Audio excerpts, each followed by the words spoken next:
It didn't take Michael Jordan long enough to dominate the league when he stepped on the hardwood. In only his first season, as a young 21-year-old, his airness torched the league night in and night out, averaging an incredible 28.2 points, 6.5 rebounds, and 5.9 assists. Larry Bird was one of the many legends who the 21-year-old young kid dropped buckets on at will.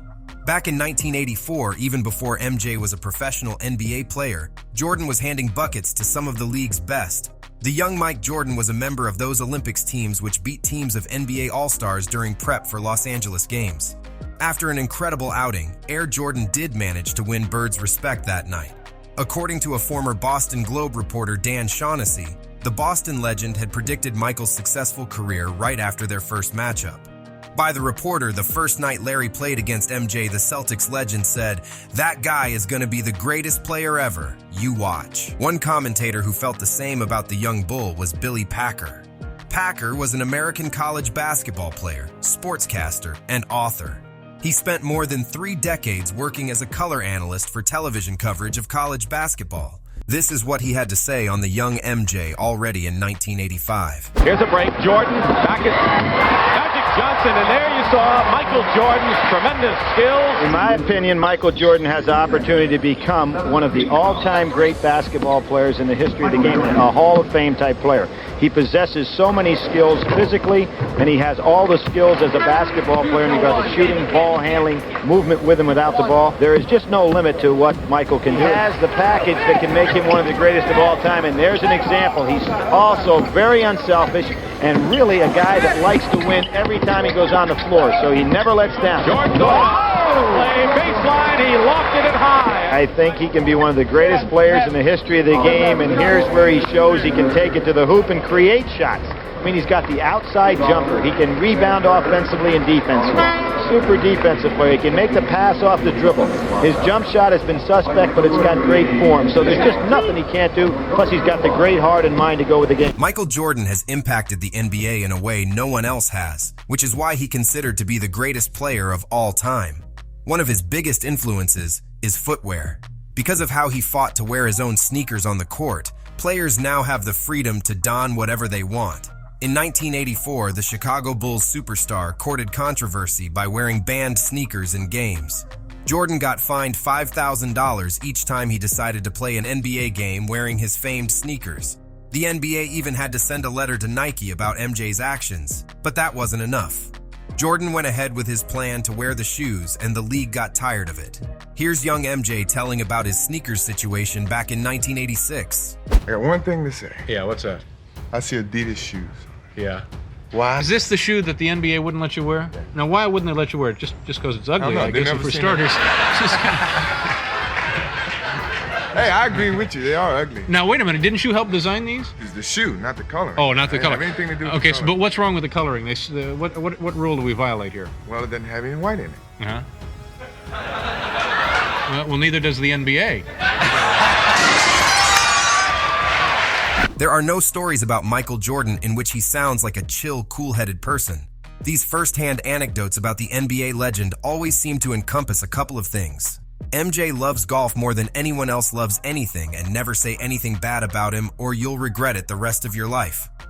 Recently, the great Charles Barkley revealed a hilarious story on how competitive Jordan can genuinely be, even with an unknown and unnamed foreigner basketball player. This when I knew Michael Jordan was crazy. Michael's the most competitive person I've ever been around in my life. So me, him, Chuck Daly, and David Robinson go play golf one morning. We're playing Puerto Rico that afternoon. Chuck says, "Hey, guys, we played 18. Michael said, "I'm gonna play another 18. Chuck said, "We got a game tonight." He says, "I'll be good." This is how crazy Michael is. We get to the game. Charles, you got this guy. Scotty, you got this guy. Michael, you got this guy. Michael said, "No, I got the point guard." He says, "What?" He says, "I got the point guard." He says, "You don't want to guard the two guard?" Michael's kind of leaning down. Michael looked and said, "I said I got the point guard." He said some shit about me in the newspaper, and I'm gonna get him. And we're looking around like, uh-oh, this little kid in trouble. He played 36 holes of golf, and he's guarding this dude like it's game 7. And he's talking, "Don't you ever say my damn name again." I'm looking at Karl Malone, I'm like, yo, man, there's something wrong with this dude. MJ's legacy is one of personified greatness. His name has become synonymous with being the best, as it is not uncommon to use his IT as a standard bearer of sorts. His game was beautiful, elegant, and graceful, and it inspired an entire generation of children all over America to be like Mike. The GOAT brought the NBA and basketball's popularity in general to new heights. His ability to soar to the basket and do things we'd never before seen captured the world's attention and helped make basketball more of a global sport than it had ever been. At the turn of the 21st century, ESPN conducted an expansive survey of media members, athletes, and others associated with the sports world to rank the 20th century's greatest athletes. Jordan topped the list above Babe Ruth and Muhammad Ali, substantiating his link to those earlier cultural icons. Here's what another basketball legend who also revolutionized the NBA had to say on how MJ took the league to another level. Larry and I changed the NBA first. Then Michael came and changed it again and took it to a whole nother level. Michael, with his hang time, with his ability to do something we've never seen before on the basketball court. Jordan around Dumas. Yes! We had become accustomed to Dr. J flying through the air, but Dr. J didn't play on the floor as well. Michael was the first player to play on the floor, play in the air at the same time. Then the revolution of Nike was his social media when it didn't exist. So they let the world and everyone around you see him every day through commercials, and you got to see his greatness more often. So he was the first Twitter, Instagram person through Nike.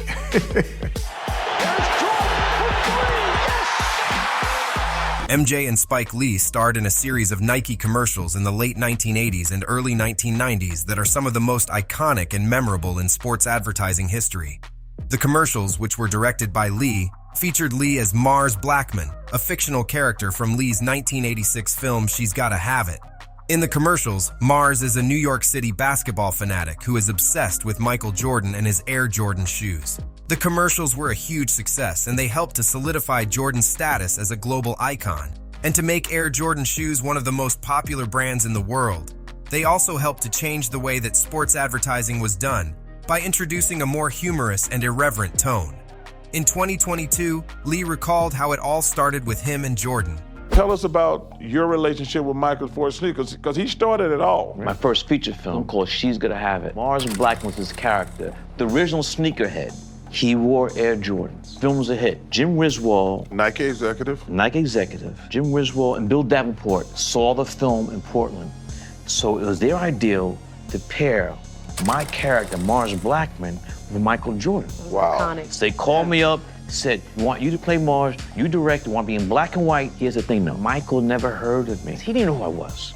So for years, I never asked, I was scared to ask Michael, why did you choose me?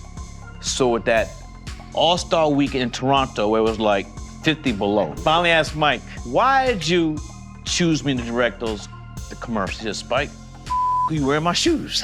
That's Mike. That's all it takes. Yeah. I'm telling you, it's an honor when Michael Jordan calls you. Yeah. And that's how it happened. Growing up, MJ learned to fight for the top spot by battling against his brother Larry. While Michael suffered an early setback, he famously failed to make his high school's varsity basketball team at the first attempt. He put inner fire to good use. The following fall, he earned a place on the top squad, and before long, Jordan had claimed McDonald's All-American honors and a scholarship to North Carolina. That success, though, was only the beginning. MJ didn't just want to be the best on the basketball court, though. He needed to win in every arena and, as his teammates have confirmed, was more than willing to trash talk, cheat, or do whatever else it took to gain the advantage. Michael Jordan, he is a defectively competitive human being, Michael Jordan. He was not just out to beat you. He was out to annihilate you, to take your heart right out of your chest. Michael Jordan would intentionally antagonize opponents right before the big game. Jordan would do things to demoralize you in such a way that you didn't even want to think about going up against him again. He would really do things, and I can't say what they were, to infuriate them and get under their skin. The things that this man used to do to people, to opponents, it's unreal, man. Jordan did it because he wanted to make sure he got the best version of his opponent, so that when he beat them, singing them, Giving You the Best That I Got by Anita Baker, this is not me with any excuses. This is you at your very best, and I am better than you. They talk about LeBron, talk about even Kobe, he's better than MJ. No, they were not. Yeah. MJ was on another level, bro. The best player in the NBA history was also a dominant defensive guard for his entire career. His offense was perhaps equally good to his defense. He was an athletic, strong, skilled, and quick defender that would often guard the opponent's top scorer while still lighting up the scoreboard. He had quick hands that he used to strip the ball and cause many fast breaks. Plus, his ability to block shots was awesome too. He often locked his man without a problem and earned the 1998 Defensive Player of the Year award. He also got 9 All-NBA First Defensive Team selections, a record that he shares with Gary Payton. Early in his career, MJ talked on how seriously he takes his defensive game, despite being the greatest offensive player in the game. I'm trying to excel as a defensive player. I think with all the scoring that I've been doing this year, my defense has been overlooked. Hopefully in the years to come, I won't be called upon to lead the league in scoring or score as many as I score. Then my overall game will start to get the exposure that it deserves. Is he the greatest player ever, Danny? Yes. Because he played both ends of the court. Oh, he's the greatest player. No question, Michael is heads and shoulders above everybody else. They're always trying to say, who's the next Michael Jordan? And they only look at offense. Michael Jordan was the best defensive player who played during our era.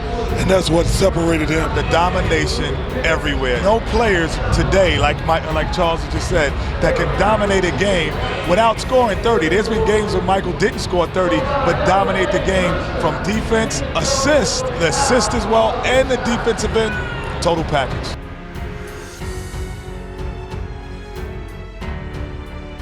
It was the ultimate face-off.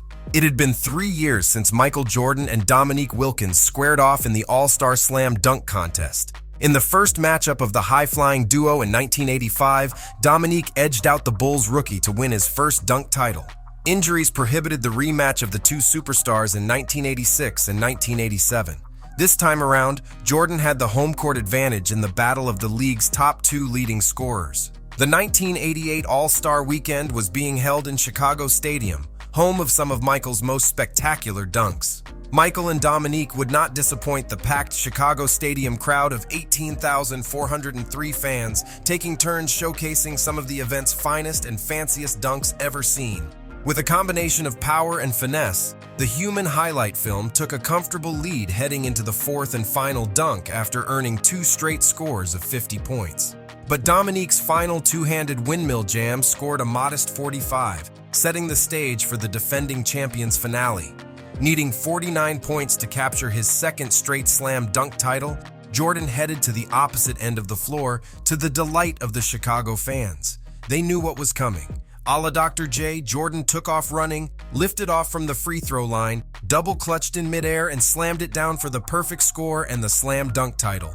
Here's the great Dominique Wilkins on the dynamic between him and MJ during the contest. Now in his own town, Chicago, Michael Jordan here to defend the 1987 Slam Dunk Championship he won. We didn't talk much, and even during the contest, you know, we showed each other respect, shook his hand after a great dunk, but we didn't talk. And even the wins and loss dunk contest, They gave Jordan a 50. He defends his championship. never talked about it, not once. Last year was the first time that Michael, I saw him and his wife at a hotel at the All-Star game, and I'm walking over to say hello to him and his wife, and as I get to the table, he said, "Yeah, Nick, yeah, you won the dunk contest." Oh, he finally admitted. And I said, "Well, how you doing, Mike?" "Yeah, you doing?" And I said, "Well, you know what? Let me get that check then that they gave you for whatever. You know, we can call it even. He ain't never paid me." But you know, Mike and I, man, we have so much respect for them. You know, for the 2 North Carolina guys, Right. You know, that competed on the highest level. The legendary Chicago Bulls of the 1990s had to face difficult rivals on their way to 6 championships. At the start of that magical decade, they finally got past the Detroit Pistons before taking on the Los Angeles Lakers in the 1991 finals. After that, they engaged in big rivalries with the teams trying to dethrone them. Besides the New York Knicks in the East and the Utah Jazz in the West, the Indiana Pacers were also a big obstacle for the 6-time NBA champions. Led by Reggie Miller, the Pacers tried so hard to overcome MJ and his crew, but things never played in their favor. The duels between the Pacers and Bulls were incredibly intense. Miller himself was involved in a big altercation with his airness, which changed everything for them. Even though he stated he'd punch Jordan if they ever crossed paths, the sharpshooter knows that Jordan was something else and has nothing but respect for his former rival. Your friends? No. Now Michael Jordan and Reggie Miller having a go at it. And I mean, we get fist rolling. Here come the benches. Bo Hill is out there. Bill Jackson's going out there. There'll be fines handed out all over the place here. But more importantly, what in the world ignited this? We weren't friends. Talk to each other on the floor? He might have been the one player I didn't talk to. Really? Yeah. Because he might have been the one player who could really embarrass you. And he could come back at you pretty good too. Yeah, he could come right back at you. He is cut from the same mold as Magic Johnson. And when I say that, and Larry Bird, all three of those players, win by any means necessary. And they will do whatever it takes on the court to win a game. You had to be textbook when you played the Bulls and you played against Michael.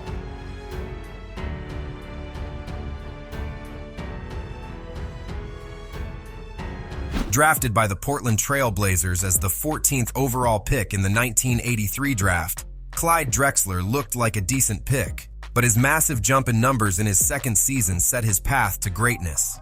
A 6'7" shooting guard, Drexler established himself as one of the best in his position. But with a player like Michael Jordan playing in the same position, it is safe to say the competition was tough for Drexler. Given how similar both the players were, their battle was a must-watch for everyone, and the 1992 NBA Finals certainly set the stage for the rivalry. With the Blazers taking on the defending champions Chicago Bulls, the series was set to settle the debate once and for all. With Drexler having one of his best years statistically, the 10-time All-Star looked like a real threat. Many started comparing MJ with Clyde the Glide, but his airness was surely having none of it. The Chicago Bulls, the Portland Trail Blazers, the two best teams in the NBA, go head-to-head. All eyes will be focused on the matchup of Drexler and Jordan. Clyde the Glide says we're the two best in the game. Both had outstanding seasons that statistically mirrored each other. Me being compared to him, I took offense to that. The night before game one, he said, you know what's going to happen tomorrow. I'm going to give it to this dude. And the matchup at the start, Michael Jordan facing Clyde Drexler. Jordan. So he hit that first three, and then here come the second one. The third one. Michael Jordan with 4 3-pointers and a half has tied the NBA Finals record. Michael didn't want anybody to have nothing over him. Jordan for 3. Yes. And Jordan again put down time. Did you see that one? He was like, I'm killing this dude. Shaquille O'Neal is one of the largest men to have ever played in the NBA. Weighing in at 325 pounds on average and standing at a whopping 7'1", Shaq made sure to take up an egregious amount of space while on the hardwood. With all that size and heft to throw around, it's understandable as to why he dominated the paint on both the offensive end and defensive end of the floor. Players were quite wary of a looming Shaq and what he could do if they went up for a shot near him. So, the best way to attack him in the paint was to go hard and take flight. Shaq isn't one to boast about his accomplishments and not talk about his failures at the same time. So when talking about all that he's achieved, he would take a tangent into how he got put onto a poster 3 times in his illustrious 19-year career. According to him, only 3 men ever succeeded in doing this against him, with the GOAT Michael Jordan being one of them. I always take pride in saying 20 years only got dunked on 3 times. Derek Coleman, Michael Jordan, and Tim Perry. Tim Perry. Philadelphia 76ers. Was that a breakaway? No, baseline. It must have been a breakaway dunk. No, baseline. Oh my gosh. Yeah, and I went up lazily and he threw it down on me. It's amazing in your great career that those are the things that you remember. Yeah, I mean, because I always wanted to take pride in not getting dunked on. At first, Shaq was intimidated by the prospect of facing Jordan. He was terrified with MJ and his aerial attacks. Shaq's opportunity to prove his worth against his childhood hero came in a 1993 Magic against Bulls game, when Jordan dropped 64 points in a losing effort to O'Neal's Magic. As MJ drove hard on the baseline in that game, Shaq had no choice but to foul him, and foul him hard. There was no way Shaq could let MJ posterize him. After doing so, O'Neal tried to be a good sport and help the GOAT up off the court. This was MJ's legendary response. Michael Jordan and the Chicago Bulls, were the standard bearers, but not afraid to drop Michael on his backside. Jordan turns and faces. Shot clock at 7, 6, and a... Whoa! Shaquille, that might really hit him hard. MJ is down. Michael told me that he was driving to the basket and Shaq was under the basket, and he was hesitant to keep going because the guy was so big. And so he went up anyway, and Shaq knocked him down. Just blasted him, knocked him down. Michael taking a beating here also. Shaquille is there and said, welcome. And it hurt my heart, but I had to flagrant foul him and lay him out. And when I went to shake his hand and pick him up, he said, don't ever help nobody up. And he bounced right back up. And I knew then why he was the best player in the game. Shaq's admiration for MJ goes beyond just his hairstyle. The Big Diesel also mentioned how Jordan's influence extended to his approach to basketball and his career as a whole. He talked about how Jordan's fierce competitiveness and drive to win championships motivated him to do the same. Jordan's success on and off the court inspired Shaq to become a dominant force in the NBA and to pursue business ventures outside of basketball. In a 2023 interview to Ahmad Rashad, Shaq explained what he stole from NBA legends, including Michael Jordan. A marketing professor said big guys don't sell. So then I had to go back and say, okay, the guys that are on TV, what makes them so special? First is winning. Always got to win. And then Magic has a nice smile. I'm going to take that. Michael Jordan, he wins, he's dominant. People fear him, they love him. I'm going to take some of that. And Dr. J was so smooth and so classy, especially off the court. He's one of the most elegant people that I've met in my life. So I wanted to take those three and add it to my, personality. And I always said to myself, if I ever get the chance to be on TV, I'm going to add those three things right there and then do what I do. And hopefully I could, and it's been working for me. I've been on TV since 1992. MJ was such an otherworldly skilled player that conventional defenses never fazed him. So when the Detroit Pistons faced the Bulls in the late 1980s, they adopted a set of defensive rules to stop Jordan. These Jordan rules called for intense physical defense on Jordan, double and triple teaming him at times and forcing him into uncomfortable positions that forced him to give up the ball. The strategy was successful, as the Pistons were able to beat the Bulls and became champions in 1989 and 1990. Jordan got physically beaten up by Dennis Rodman and the rest of the bad boys. However, he never stopped being aggressive against them and didn't allow them to block him from becoming the greatest player in NBA history. MJ adopted an intense workout regime to become stronger, and it worked. After years of failure and humiliation, MJ and the Bulls finally managed to defeat the Pistons in the 1991 Eastern Conference Finals. Detroit had Jordan rules just for Michael. We had to do everything from a physicality standpoint to stop him. I don't know how he came out of it alive. When he was in the air, we had no shot. You have to stop him before he takes flight, because he's not human. Michael Jordan foul. Here again, the implementation of the Jordan rule. Chuck Daly said, this is a Jordan rule. Every time you go to the fucking basket, put him on the ground. As soon as he steps in the paint, hit him. When he comes to the basket, he ain't gonna dunk. We're gonna hit you, and you're gonna be on the ground. Jordan is still down. We tried to physically hurt Michael. Jordan had no place to go. Robert. How bad do you want it? Are you willing to be injured to score a basket? And the Pistons want to make Jordan pay whenever he gets in the paint. I can compare Michael Jordan to nobody, because for him to survive that and still maintain that greatness, it's very unparalleled. Michael Jordan, Scottie Pippen, and Dennis Rodman during their playing days were undoubtedly three of the most competitive players in the league. As a result, they always found new ways to compete with each other while simultaneously improving their chances of winning NBA titles. The trio helped the Chicago Bulls win 3 NBA championships after MJ returned from his first retirement. Winning 3 in a row is not an easy task by any means, but it is possible if the stars of the team have great chemistry with each other. There are many ways for players to build that chemistry among themselves, and the Bulls trio used to make a unique bet with each other every day before practice. Michael and Scottie accepted me for who I am and said, you know what, he does what he does, but he cares a lot. Me and Michael Jordan and Scottie Pippen, we had a bet every day that who has the lowest body fat. Every day, we all the same size, right? We're 6'8", 6'9". Yeah. And every day we go and get our body weight, our body fat checked.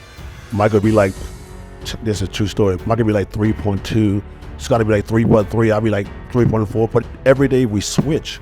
And people say, how you guys stay so lean and so cut up? Because we had that regimen. Yeah. Mindset, as you know, that routine. Because every day we want to be competitiveness to go out there and to show people that we may be 215, 220, or 210, but we are very strong and very lean and very agile. And we get along so well because we want to win. We want to win a championship. And we fought each other every day in practice, pretty much. We elbowed each other. Michael would punch people. I'll punch somebody, or stuff like that. But every day, it was competitiveness. Dennis was always there. He was always on point. Kareem Abdul-Jabbar held the record for being NBA's all-time scoring leader for almost 40 years. Many thought that the record would stay intact for years to come, but LeBron James finally got past Kareem and became the NBA's all-time scoring leader. It was a historic night for sure, but does that mean LeBron James has now become the greatest player of all time or the greatest scorer of all time? The LeBron fanatics would say yes, but the truth is, the all-time leader in points is also a longevity achievement. To be honest, Michael Jordan has several records to his name, and most of them point toward him being one of the greatest scorers of all time. Though by MJ being the NBA's all-time scoring leader wasn't one of his career goals, he didn't really care about stats. He was after the rings and the W's. What impact does your statistical place in the NBA have on you? Well, that never drove me. I mean, the stats only add up when you put forth the effort and you don't worry about it. Good things happen to those people that work hard. If I sit here and play for the stats, I would have never retired in '93.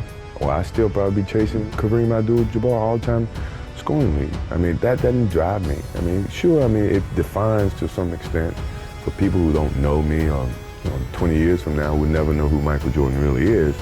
But based on the stats, he must have been pretty decent. Those are the only ways that I look at stats. Other than that, it's all about winning championships and winning. Stats that matter to me is games that we win and the rings that you collect.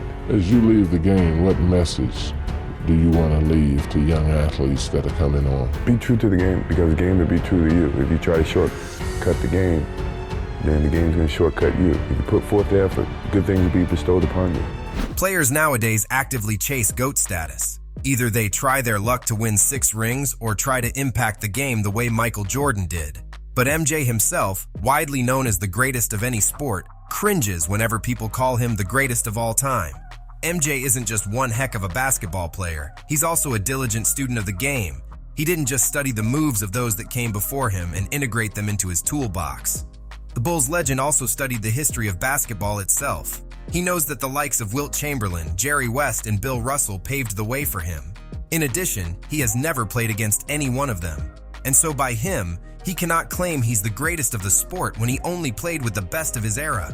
Jordan's stance on the matter completely goes against the grain of players' and analysts' discussions. They pit Jordan against LeBron, Kobe, Shaq, and Kareem, among others. They discuss the number of rings, finals appearances, who they faced against, but they never discuss the actual state of the game where these legends played.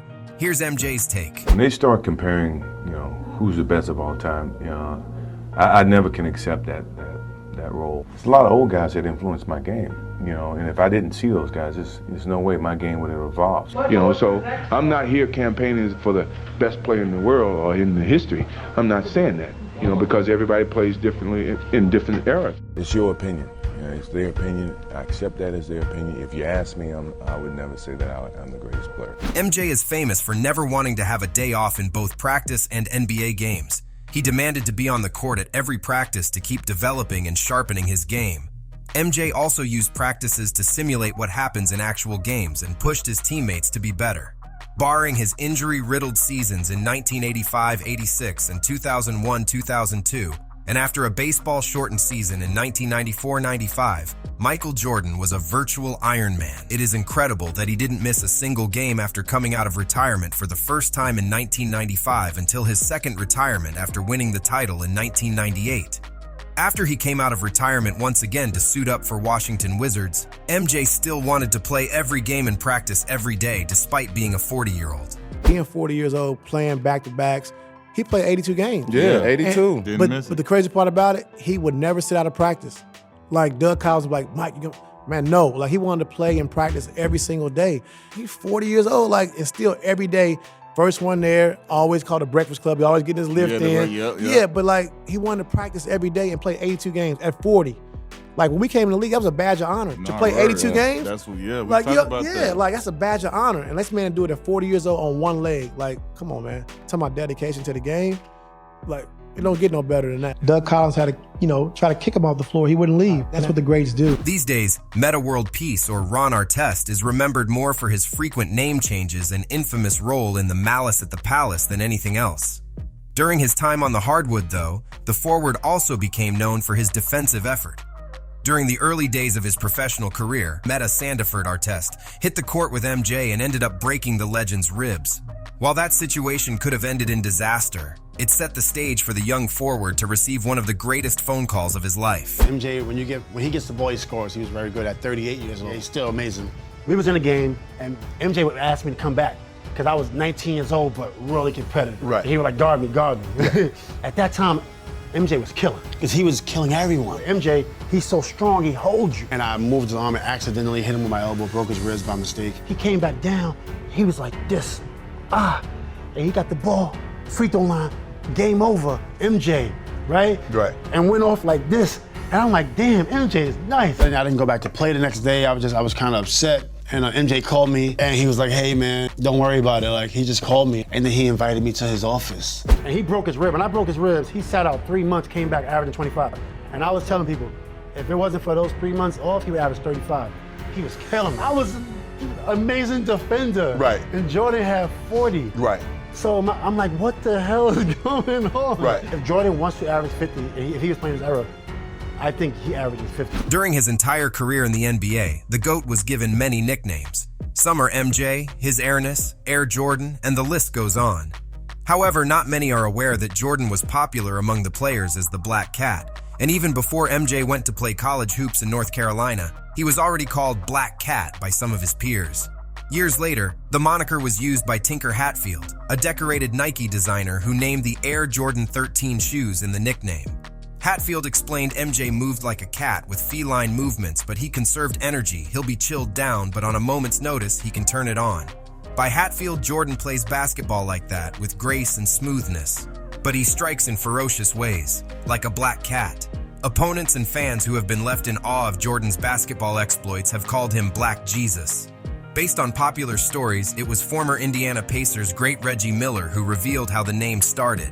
Miller narrated a story about a game heading into his rookie season when he talked trash to Michael Jordan. His airness put on a scintillating display after Miller ran his mouth off and told the youngster not to talk trash to Black Jesus. I respected him so much. He probably, if not one of the smartest basketball players. You talk about his ability to be athletic and all that, but he was a very smart basketball player. He knew what your weaknesses were, and he tried to exploit them. He used his power to control players and to keep them where he wanted them. And he was one of the best trash talkers in our game. My rookie year, I remember I had like 10 points at half, and MJ didn't shoot the ball particularly great, so I was like, yeah, you're Michael Jordan, the guy that walks on water, He looks at me, second half, I ended only up with 2 points, so I had 12 for the game, and he ended up with a lot more. And I remember him walking off the court. He was like, don't ever talk trash to Black Jesus. And that's when I stopped referring to him as Michael Jordan, and I always refer to him either as Jordan, Black Jesus, or that Black Cat. He is clearly the best basketball player I've ever seen to date. Detroit Pistons legend Isiah Thomas and Michael Jordan reached a boiling point in April 2020 when MJ doubled down on his dislike for Thomas during the now famous Bulls documentary The Last Dance, calling him a multitude of insults throughout the series. Given all that has transpired, it may be hard to believe that things were ever different between the pair, but a quick trip down memory lane paints a very different picture of this relationship. In fact, Thomas labeled Jordan the best he has ever seen towards the end of his playing career. The thing that amazes me about Michael Jordan and about, I think, the rest of the players in the league is his stamina and his endurance. Of his quickness, his strength, his jumping ability, his touch. We didn't have the type of stamina, the type of energy level that Michael seems to possess every single night. He has an energy level that's unmatched by any other player or any other athlete that I've seen in professional sports. Whether it be basketball, football, baseball, track, tennis, his energy level is so much greater than ours, it seems, that night in, night out. He's there performing at a level that we frankly just weren't able to reach. And also his knowledge and understanding for the game. He by far, is the best I've ever seen. Air. Yeah. I mean, the dude, you see what he be doing? Yeah. And it ain't like we in high school. After famously being passed over by the Rockets and Blazers with the first 2 picks in the 1984 draft, Jordan was selected by the Bulls, who were glad to do the honors. After all, he would go on to become the greatest player of all time, winning 6 titles and changing the NBA forever in the process. There were signs of his indelible greatness very early on. In his first season out of North Carolina, Jordan played all 82 games, averaged 38 minutes per night, and scored 28.2 points while shooting over 51% from the floor. As a rookie, Jordan led the league in total points scored with 2,313 points. For his efforts, Jordan was awarded the Rookie of the Year award and immediately established himself as a force to be reckoned with. The Bulls made their first playoff appearance in 4 years that season, and just their second in 10. With Jordan in the fold, they would make it every single year of his career, culminating in those 6 championships from 1990 through 1998. You've got a great opportunity to step in there and win a city that is crying for a winner. Perhaps you can turn that Bulls thing around. What do you think? Hopefully, I can go in and contribute and maybe turn it around. I'm looking forward to that. We wish he were 7'1", but he isn't. Michael got to realize that he's not 7 foot, so he's not going to carry a team in the NBA. 1984-85 season will go down in history as the year Michael Jordan came to town. He has touched the hearts of Chicagoland and the nation. He does some things that I just never seen before. Words can't describe him. He's poetry in motion. If you guys remember in 1984 when they drafted Michael Jordan to the city of Chicago, I said then that we would be champions by the time I leave. Well, we're a 5-time champion going for 6, and we need your support. Thank you very, very much. When it comes to the GOAT debate, Michael Jordan has always had the upper hand against LeBron James. Some say it's because MJ has 6 rings, while LeBron James only has 4. Others say it's because he played in an older, tougher era. But when it comes to former and current NBA players, the argument is very different. Here, it suddenly becomes about a fear factor, and how LeBron James doesn't really have one, as opposed to Michael Jordan, who people apparently cowered in fear from. Michael Jordan was a different kind of player during his time in the NBA.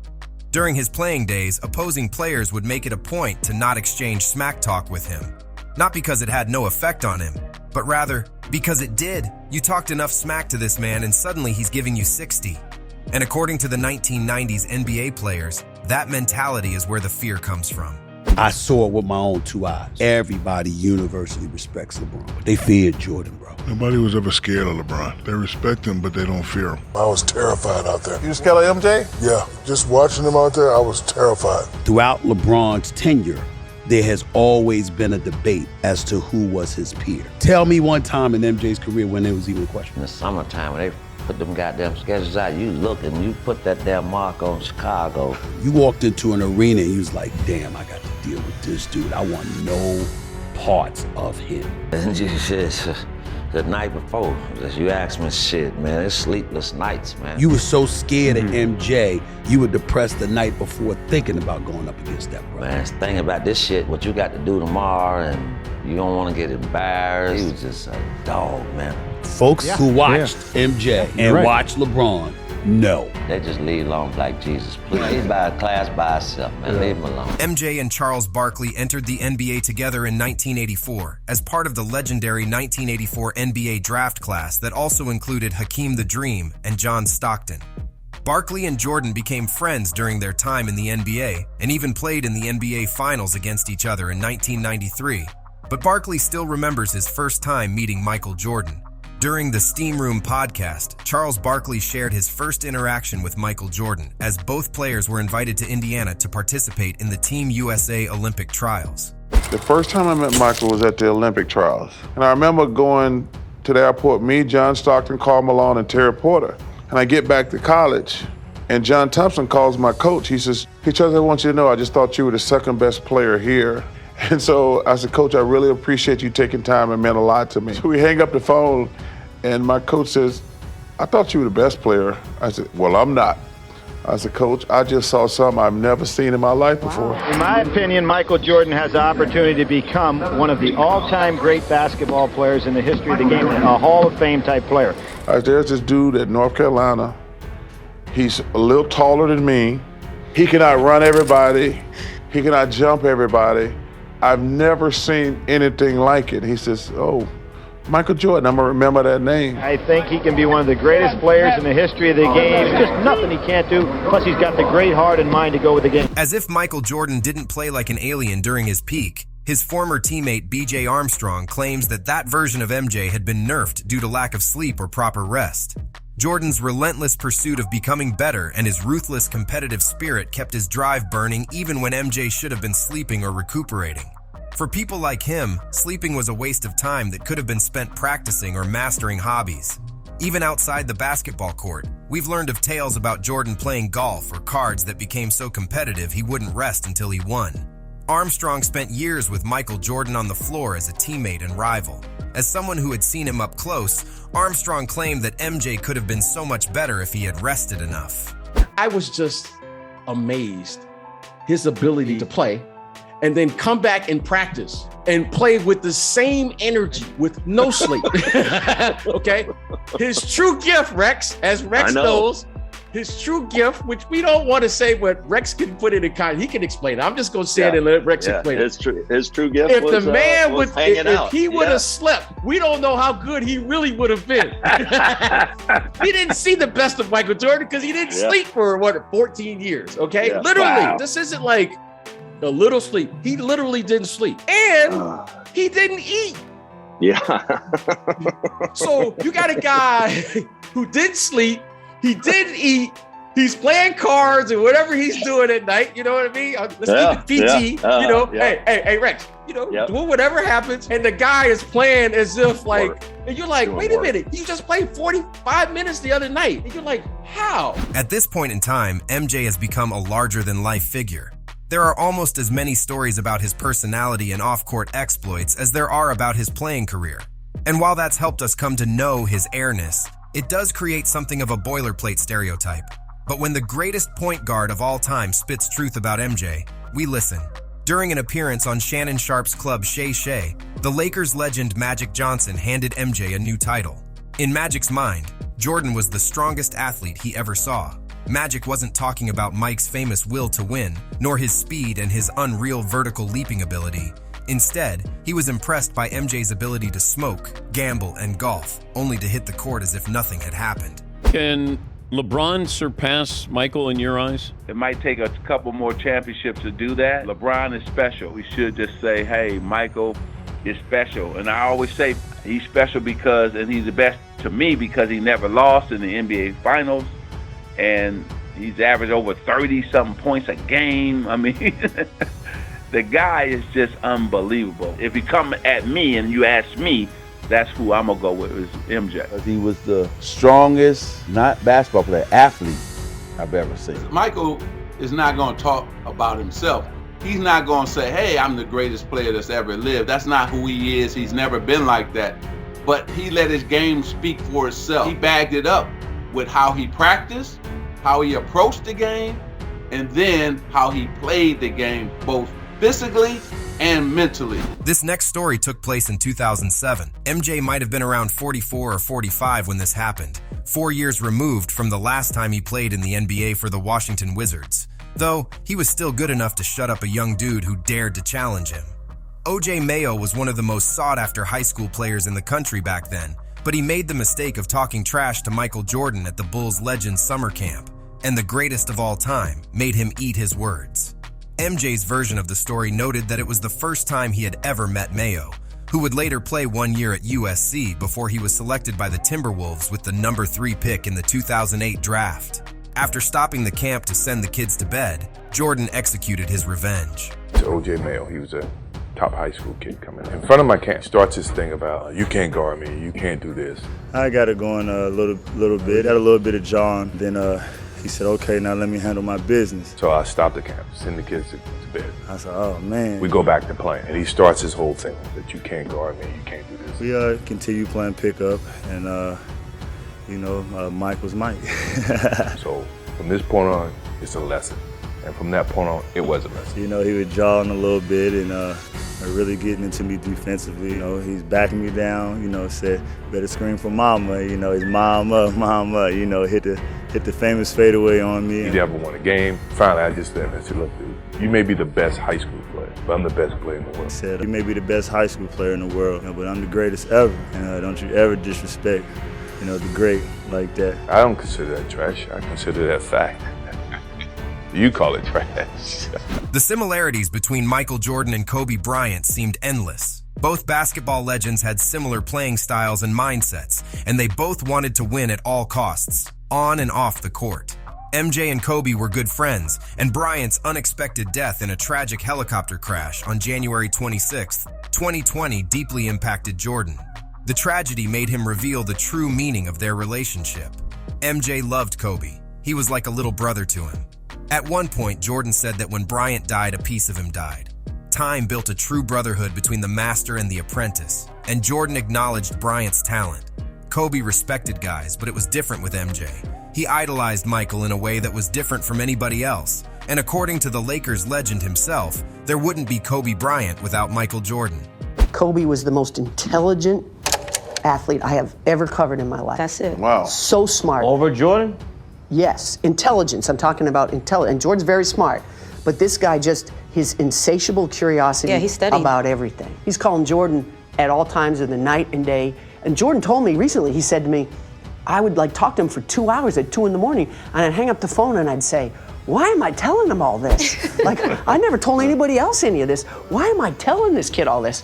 Because he knew that Kobe was sincere in his pursuit of greatness, and that sounds kind of cliche. Yeah. But Kobe was like Jordan in that he was obsessive about being the best. These days, Dan Patrick is a respected veteran on the sports media scene. In 1998, however, he was tasked with interviewing Michael Jordan mere minutes after the Chicago Bulls star had won his final NBA championship. By Patrick, while MJ was covered in champagne and in pretty good spirits, he still took a moment to indulge in a bit of trash talk. We do the interview and we go to commercial break. And then I said, hey, it's a shame you're retiring, man.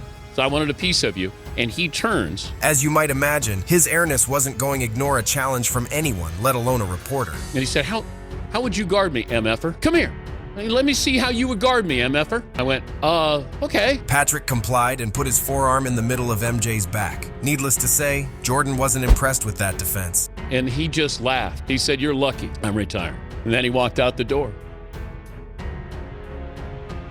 Michael Jordan and Ahmad Rashad share a close friendship that has lasted for decades. The bond between Jordan and Rashad began during Jordan's playing days in the NBA. Rashad, then a sports broadcaster, interviewed Jordan several times and developed a relationship with him. As their friendship grew, they spent more time together, both in professional and personal settings. Rashad was given special access to Jordan's life, including exclusive interviews and behind-the-scenes footage. Their friendship has been characterized by mutual respect and trust, but at one point, the GOAT had to deliver a strict warning to his close friend. When I was doing the NBA, I would be with Michael and I'd see some other player in the NBA and I'd go over and say hi. I'd say, hey man, how you doing? Right. Hey, Michael's right over there. And Michael, he said, man, don't ever do that anymore, man. I don't want to talk to that dude. I said, wait, that's one of your boys. No, I ain't talking to him. Let's just move right on. And I kept thinking, okay, I see now. You're trying to keep your distance always, so you always have the edge. You don't know me. Dominique Wilkins and Michael Jordan were two of the most electrifying and iconic players of their era in the NBA. Both known for their incredible scoring ability and athletic prowess, they had several memorable matchups and a friendly rivalry that captivated fans. MJ and Nique faced each other numerous times throughout their careers, often delivering epic battles on the court. In 2023, Wilkins recalled a one specific matchup that left him speechless by Jordan's actions, even before tip-off. I had 50-something in Atlanta in the game against Chicago. And I remember going back to Chicago, and I had a suit and tie on, sitting in the locker room, and Jordan walks in our locker room. And I'm saying, what the hell is he doing in our locker room? And he walks by me, he walks like Kevin Williams, he get to Randy Whitman, he taps him on the butt, he said, lace him up, it's gonna be a long night. And he turns around and walk out. And I'm shocked, right? And I didn't know what to say, I'm in shock. He walked in our locker room. Right, I didn't say anything. He had 60 that night. He had 60 that night. And even though he took inspiration from Larry Bird, Jordan took it to the next level, trash-talking everybody he competed against, No matter the activity or what was at stake, he was going in. Not even his kids were safe from it. And during an old interview, Jeffrey revealed that his dad was still a vicious trash talker and didn't care about who was in front of him. He was always trying to get under other people's skin. It got to a point with him and my youngest, they're such competitors, and so am I. It gets heated? So, do it. Do it. It gets to a point where he's more agile, he's more versatile, so he can do all the moving around on the court. Me, I want to limit my motion. That means I'm gonna start backing in. Make a smaller court. A smaller court, and it gets to a point where, he starts talking trash, Marcus starts talking trash, and then my game elevates, Of course, he starts talking trash as well. I do. It never ends. It ends You when I can't finish. even not be competitive with your own kids. Oh, I can. Yeah? I just don't play. Have you beaten him? Yes. I'll put it on the record. Yes.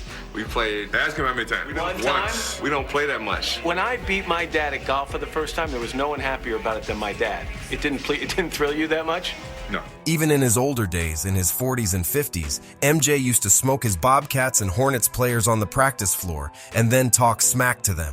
So I was playing in Charlotte, right? The first year I got there, we got to the playoffs for the first time. So MJ loved me for that alone. Right. But when I first got there, it was kind of rocky. So we got our ass beat by somebody, and he came in the locker room after the game just going off on us like we need to get our shit together, right? And I made some little comment or something like that. He ain't say nothing. So he came to practice the next day. Back on that shit. Yeah, y'all think y'all did something? I'm 6. Oh, he started talking about all his accolades.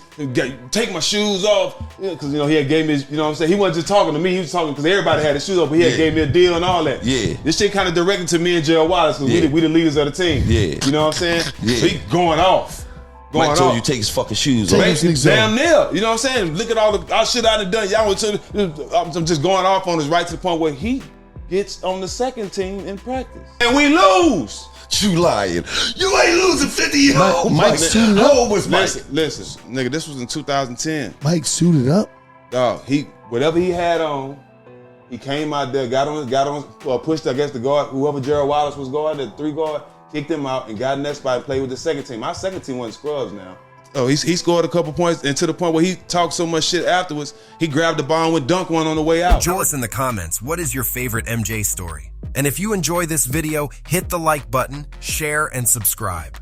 For even more basketball content, subscribe to our other channels, Free Dawkins and Vintage Dawkins, and follow us on social media.